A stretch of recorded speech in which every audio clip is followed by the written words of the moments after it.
তারাবির নামাজের নিয়ত কিভাবে করবেন? কারণ মুখস্থ আছে তারাবির নিয়ত? নামাইতুয়ান বলেন, কার মুখস্থ আছে? একজন বলেন অন্তত। তারাবির নিয়ত কে বলতে পারবে? বলেন বলেন ভাই। মাশাআল্লাহ মাশাআল্লাহ, এই ভাইয়ের পুরস্কার দেওয়া উচিত। বসেন, আপনি অনেক কষ্ট করে মুখস্থ করছেন ভাই।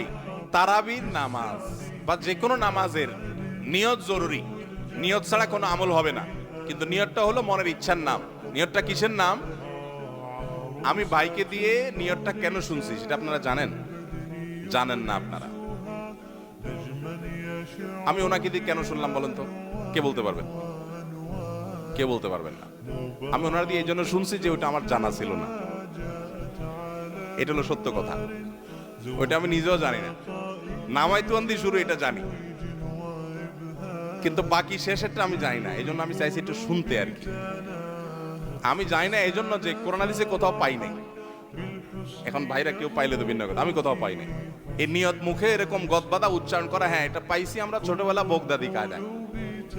বগদাদি কায়দা এটার জন্য কত মাইদ্যরে হয়তো খাইছি, পাইয়া তখন ভুলে গেছি।